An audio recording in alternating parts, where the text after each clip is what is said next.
Salut à tous, c'est Steph Koutkin. Aujourd'hui, nous allons faire une panna cotta à l'orange. Alors, pour commencer, on met les 3 feuilles de gélatine à ramollir dans de l'eau bien froide.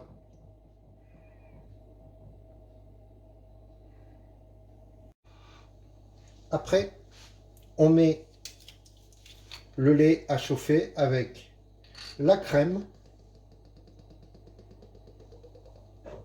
et le sucre. 20 centilitres de lait, 20 centilitres de crème et 40 g de sucre. Voilà. On met à chauffer. Et quand le mélange aura bouilli, nous pourrons mettre la gélatine. Quand le lait est bien chaud et la crème hors du feu, on met la gélatine bien égouttée. On les sort bien pour éviter de mettre de l'humidité dans la crème. Et là, hors du feu, on mélange bien la gélatine pour qu'elle fonde bien dans la crème et qu'il n'y ait pas des morceaux. Voilà, on voit bien qu'il n'y a plus de morceaux dedans. Après, voilà, on va pouvoir mettre ça dans des petites verrines. Et là, on met dans les 4 verrines, ou plus, si ça dépend de la grosseur de vos verrines. Voilà, on met pas de trop non plus. Voilà, on va essayer d'en faire 4. Ça dépend de la grosseur de vos verrines. Les miennes sont quand même assez grosses. Si vous avez des plus petites verrines, voilà, c'est quand même beaucoup mieux. Et voilà. Et là, on laisse reposer pendant à peu près une demi-heure à température ambiante. Et après 2 petites heures au réfrigérateur.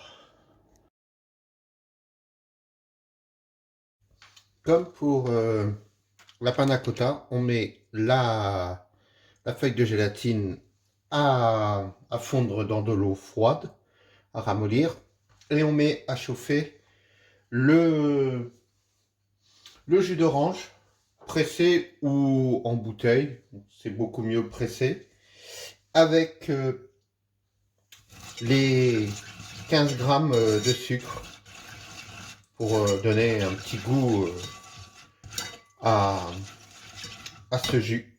Et quand, pareil que pour la panna cotta, avec le lait et la crème, quand le jus d'orange sera chaud, on l'enlève du feu et on mélange la gélatine ramollie dedans. Voilà. Le jus d'orange et le sucre sont chauds. On met la feuille de gélatine, pareil, bien égouttée. On les sort bien. Voilà. Et on mélange dans le jus d'orange et le sucre. Voilà, on mélange bien. Et on va pouvoir disposer ce petit gélifiant jus d'orange sur nos panna cotta. Nos panna cotta qui sont bien froides après 3 heures. Voilà, on dispose. Voilà, le petit, pas grand chose, hein, juste de quoi gélifier. Voilà, il nous en reste un petit peu, on met un peu dans chaque verrine hein, pour égaliser un peu le... Voilà, et votre panna cotta avec le gélifiant de jus d'orange est fini. On le laisse au frigo encore une petite heure, le temps que ça gélifie. et bonne dégustation. C'était Steph Koutkin. Merci, à la prochaine.